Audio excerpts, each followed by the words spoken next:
Na semana passada, havíamos estudado do verso 14 ao verso 19 do capítulo 35 de Jeremias. Hoje entramos no capítulo 36.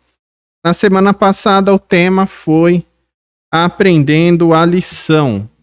E hoje, o tema é Escrevendo um Livro.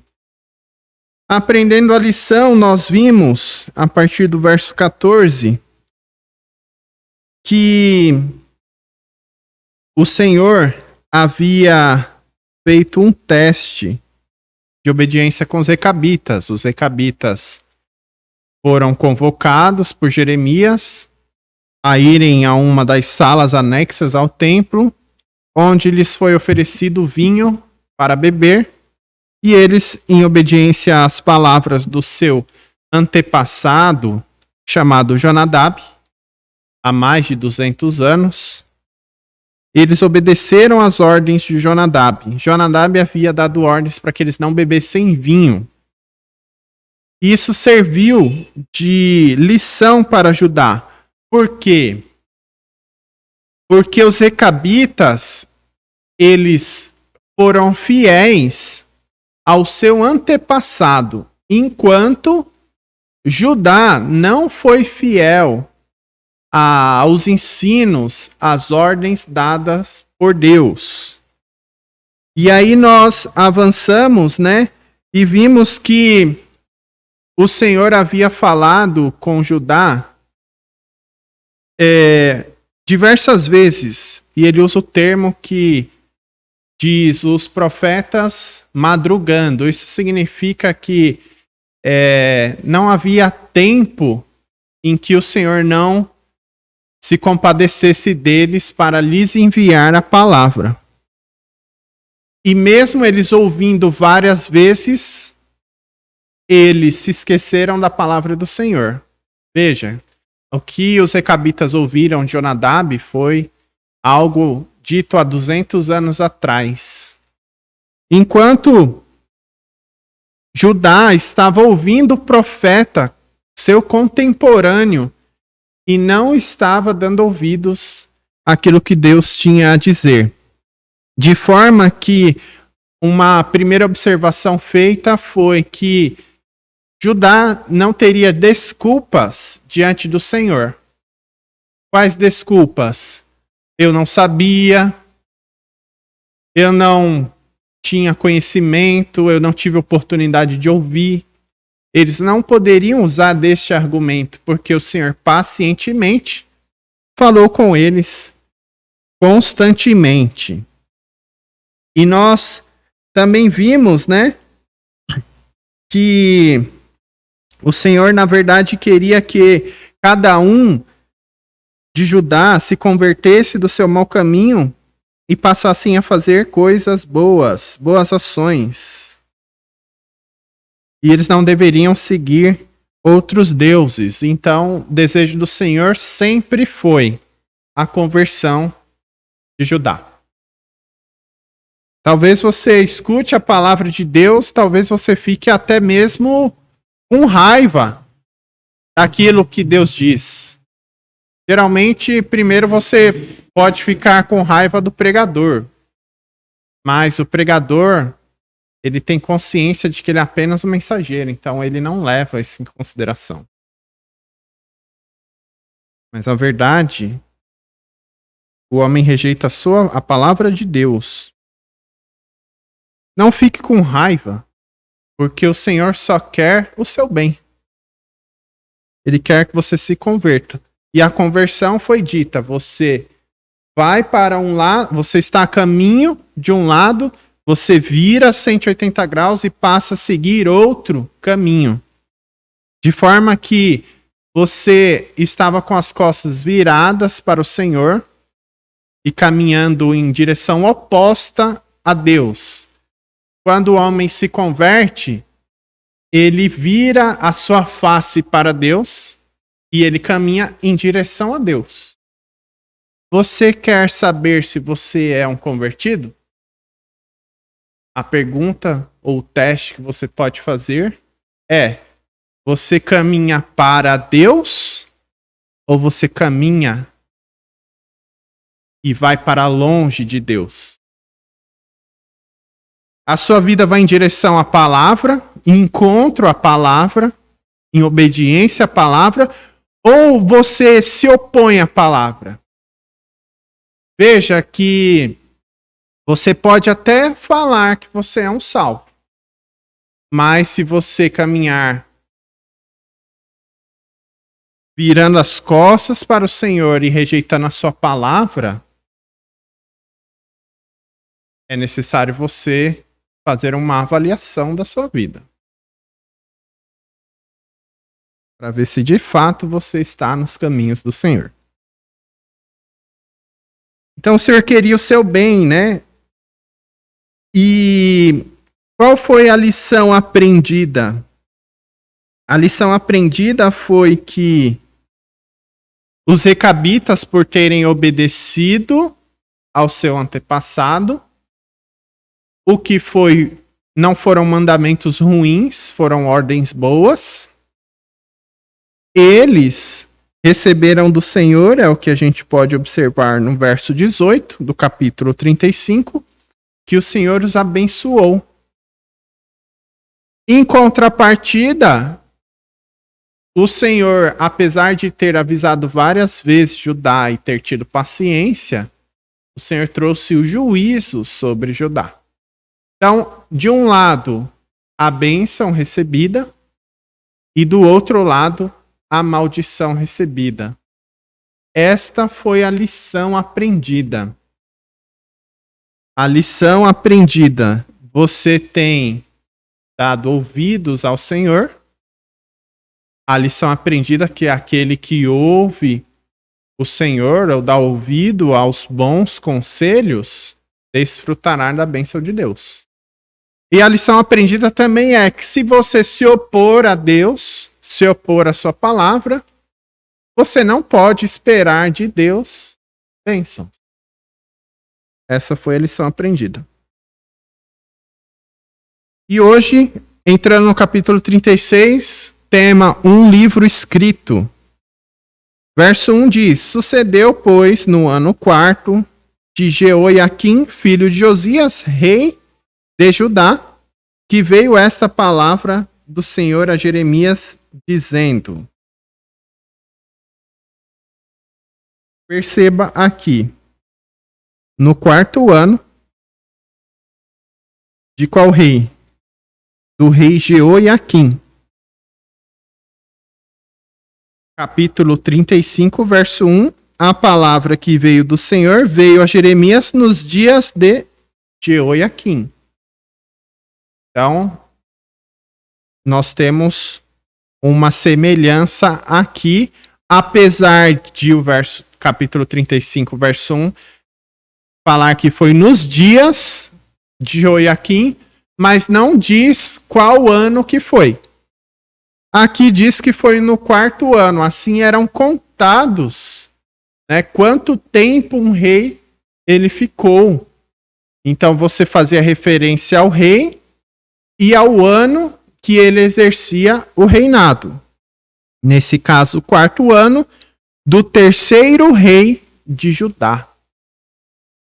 Lembrando que Israel ele estava unido, ele se divide em 2 reinos, Reino do Sul e Reino do Norte, sendo o Reino do Sul Judá, no qual nós nos referimos aqui em Jeremias. Jeremias teve um ministério principal, que foi trazer a mensagem para o Reino do Sul, Reino de Judá, cuja capital, Jerusalém.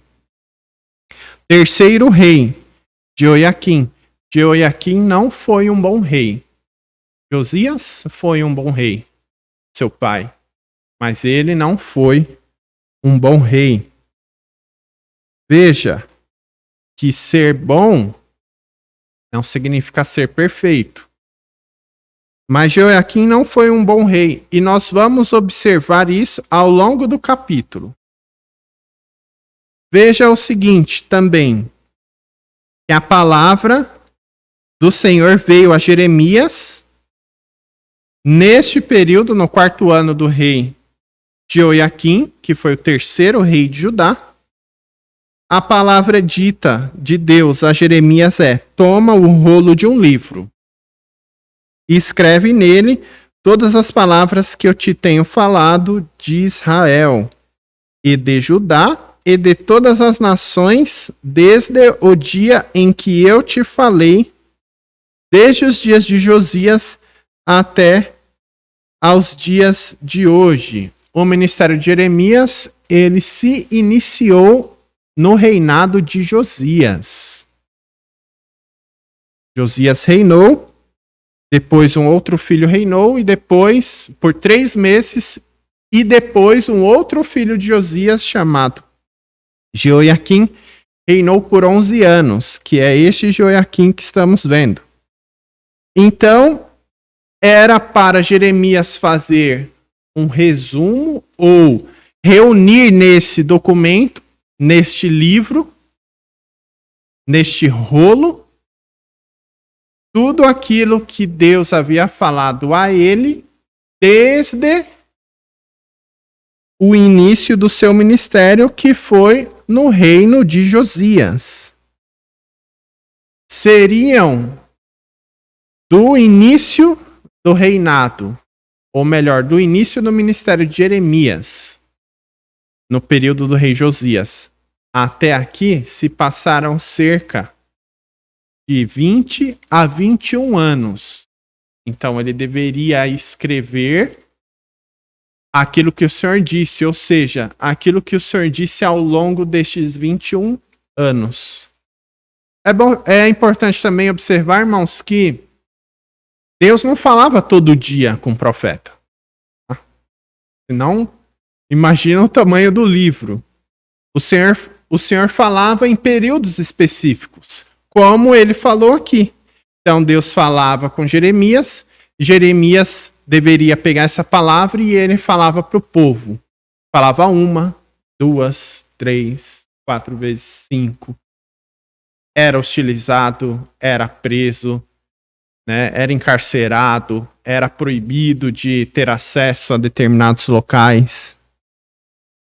Então nós temos aqui aquilo que o Senhor disse deveria estar contido nesse livro escrito 21 anos, aquilo que Deus disse no período de 21 anos. Ok? Porventura, verso 3. Porventura ouvirão os da casa de Judá todo o mal que eu intento fazer-lhes, para que cada qual se converta do seu mau caminho, e eu perdoe a sua maldade e o seu pecado.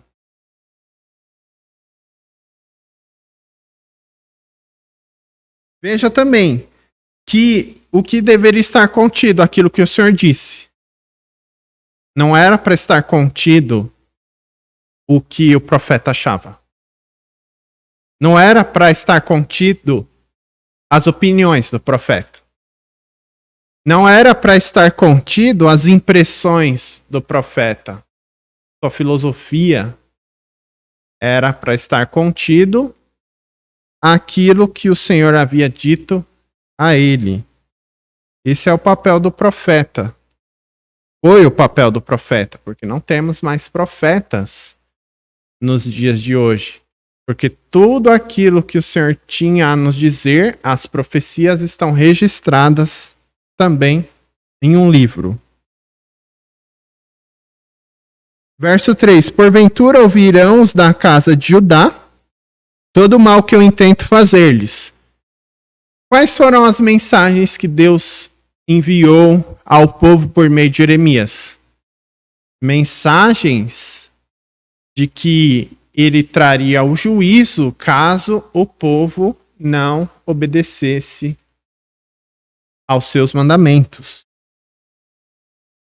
Então, por isso que nós fizemos a leitura do livro de Jeremias, ou pelo menos até aqui, o capítulo 36, e talvez alguns possam até imaginar que é um livro de terror, né? Porque Deus constantemente traz mensagens duras e mensagens repetitivas. Era para ele escrever não só as coisas, as mensagens boas que o Senhor mandou, mas também as duras. De forma que quando a gente estuda a palavra de Deus, a gente tem o quê? Mensagens de disciplina e mensagens de edificação, de bênção. Por isso é importante estudarmos toda a Bíblia. Deveria conter todo o intento, todo o mau intento que Deus iria fazer. Para quê? Para que o povo ficasse com medo, para que o povo ficasse com raiva, para que o povo odiasse mais a Deus. Não, para que o povo se converta do seu mau caminho. É o que a gente precisa aprender e o que a gente precisa também ver como a nossa sociedade ela se comporta. Porque você quer trazer a recuperação, mas você não quer falar a verdade. Como que você traz a recuperação para alguém se você não diz o erro dela? Como você quer que um filho siga o bom caminho se você não mostra as vezes que ele anda pelo mau caminho? Como que o homem vai ser recuperado se ele comete o mal e depois não é demonstrado a ele o mal que ele cometeu? Veja que terrível que é a nossa justiça. Que inclusive tem proposto o desencarceramento. O desencarceramento daquele que comete o crime e o encarceramento da vítima. Porque se o criminoso está solto, a vítima vai ter que se esconder. Mas essa é a filosofia de recuperação. Como que uma igreja vai trazer pessoas a Cristo se ela omitir a palavra do Senhor que aponta o pecado dos homens? Há um evangelho de água com açúcar, que está preocupada em não ofender o homem, mas constantemente está ofendendo a Deus. O que nós precisamos fazer é mostrar, por meio da palavra, que o homem precisa ser recuperado. O perdão divino seria oferecido, ou foi oferecido. O perdão para a maldade e para o pecado foi oferecido. Mas eles precisavam se converter. O perdão divino não é oferecido a um povo que não demonstre consciência da sua culpabilidade de suas ações. O perdão de Deus não é oferecido para alguém que não tenha reconhecido o estado, o seu real estado, a sua maldade.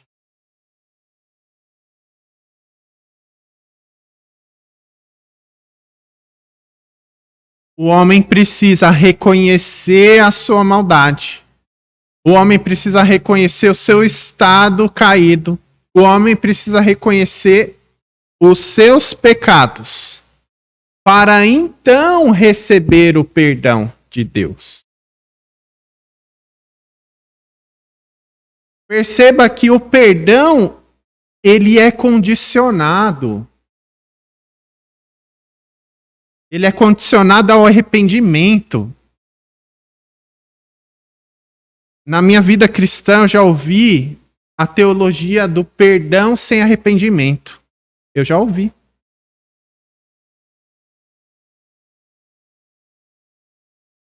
O perdão de Deus, ele não é ele é condicionado ao reconhecimento e à fé.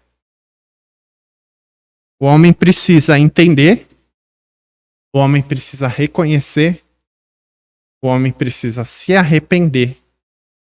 E Deus lhe dá o seu perdão. Quando nós vamos em Atos, e diz que após terem ouvido a mensagem de Pedro, a palavra dita é: e compungiram-se em seus corações. Compungir-se significa eles foram, é como se alguém atravessasse uma espada, uma lâmina no seu coração. Eles se sentiram feridos. E aí eles se converteram e receberam perdão do Senhor. Há pessoas que querem receber o perdão de Deus e continuar rejeitando Ele. Como Judá. Judá não ouvia a voz de Deus e por não ouvir não poderia receber o perdão de Deus. Lembrando que a salvação é pela graça, é um favor imerecido do Senhor. Você não faz algo para ser salvo. Mas o que eu quero dizer aqui é que você precisa entender que você é pecador. Às vezes falamos com pessoas e as pessoas dizem: eu não sou pecador. Nunca matei, nunca roubei. Então veja, se você não é um pecador, você não precisa do perdão de Deus.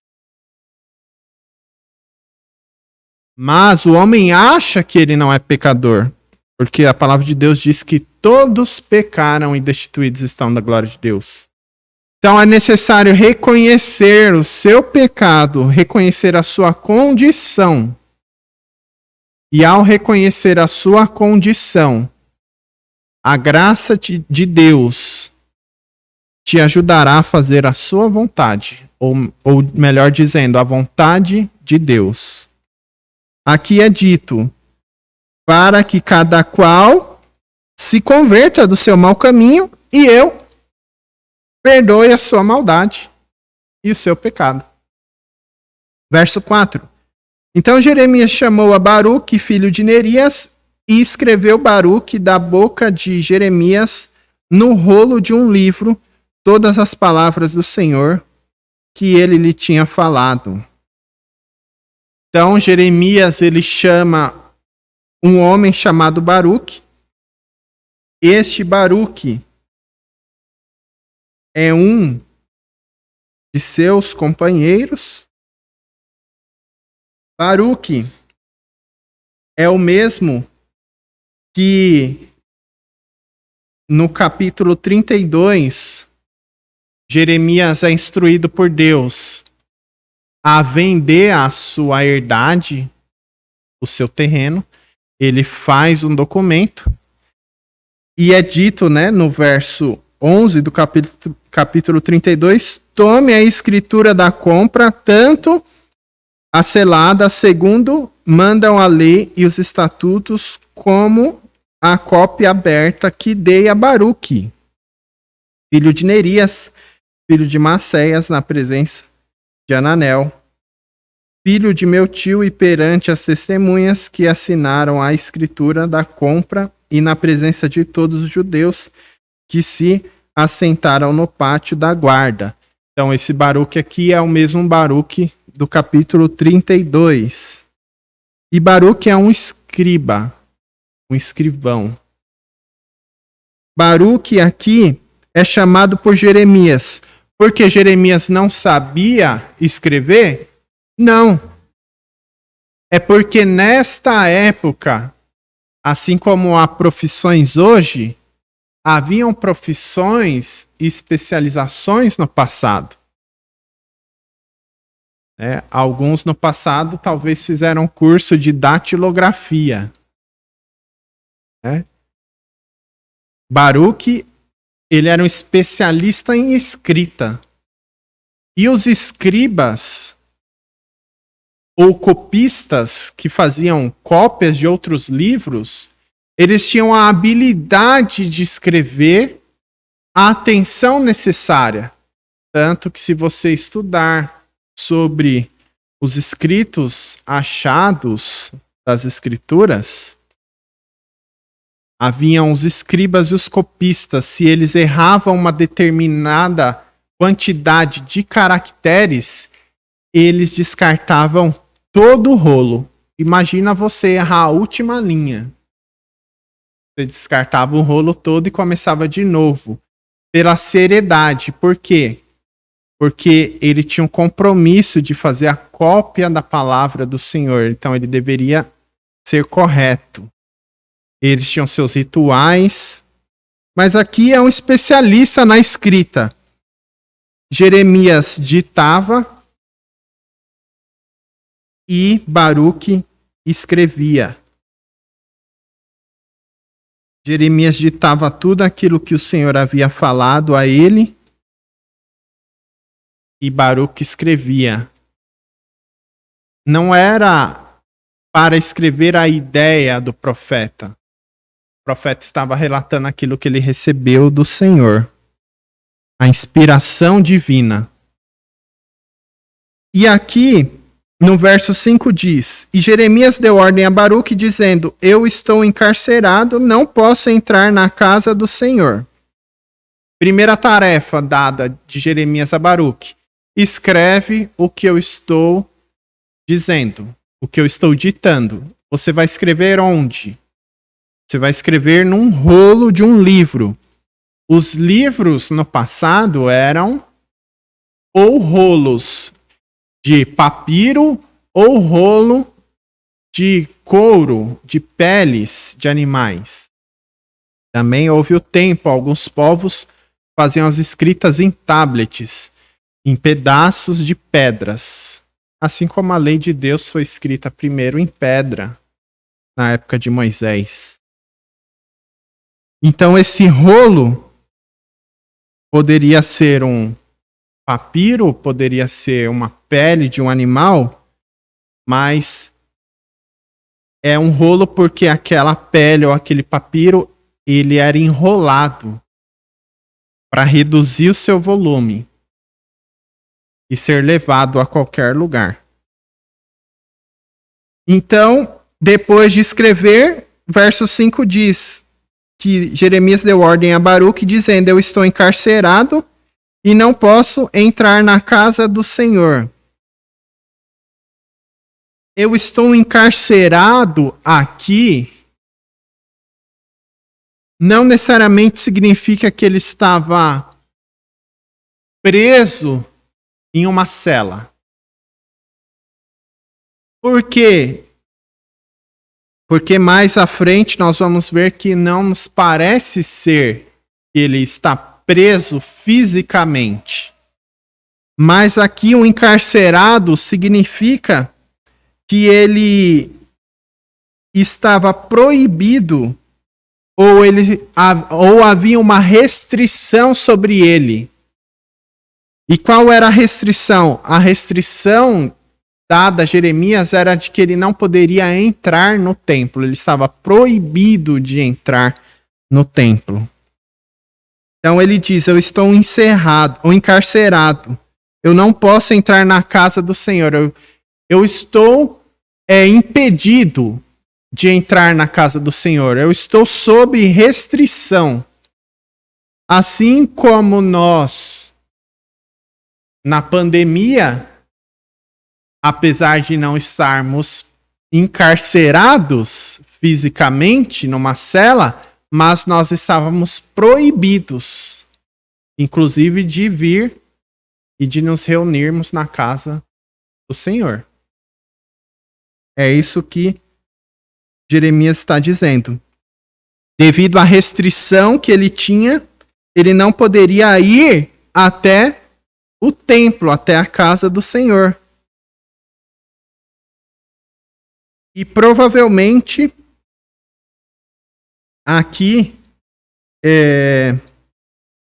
foi devido a um fato que nós vimos um tempo atrás, onde um líder do templo, ao ouvir a palavra de Jeremias, esse líder do templo pegou e amarrou Jeremias num tronco e deixou ele preso num tronco. Então, provavelmente esse mesmo líder era o que proibiu ele de voltar ao templo. Verso 6. Entra, pois tu, já que eu estou encarcerado, já que eu estou impedido, já que há uma restrição sobre mim de não poder entrar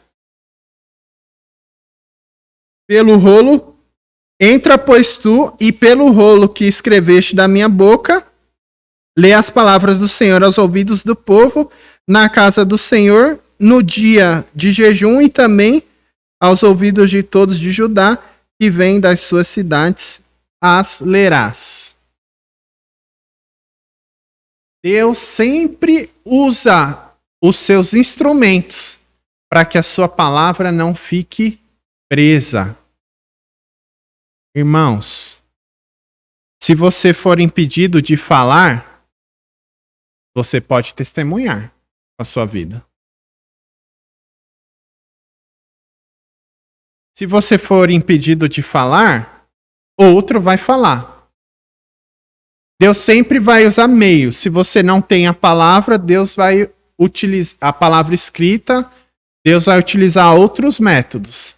Como Jeremias estava restrito, como Jeremias não poderia entrar no templo e falar, ele falou, Baruque escreveu, levou o rolo para o templo e leu dentro do templo. A palavra de Deus nunca estará presa. Paulo estava preso e ele disse que a palavra de Deus não estava presa.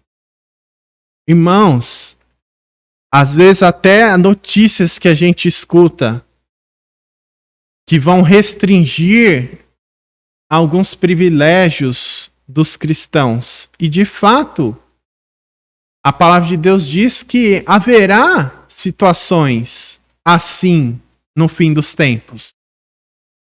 Mas uma coisa também é certa, de que não vão calar o Senhor. Deus sempre vai falar de alguma maneira. Sempre vai ter alguém para falar. O que eu quero dizer é que, por mais que o homem se esforce, ele nunca terá êxito em calar a voz de Deus.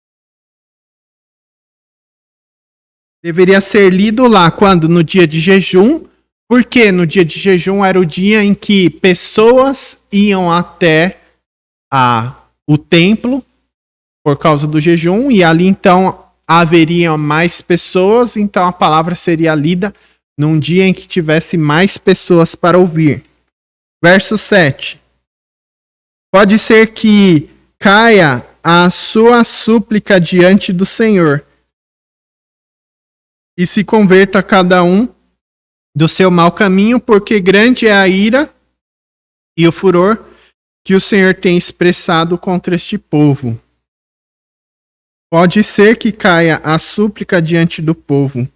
Pode ser que aquilo que é desejado aconteça e eles se convertam dos seus maus caminhos, porque grande é a ira e o furor do Senhor.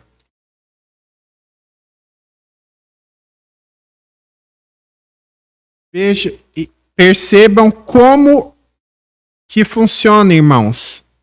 Deus fala pela sua palavra, o homem ouve a palavra de Deus. Ao ouvir a palavra de Deus, ele deve ter fé, se converter e Deus lhe dá o arrependimento. A fé vem pelo ouvir e ouvir a palavra de Deus. Então, se você anda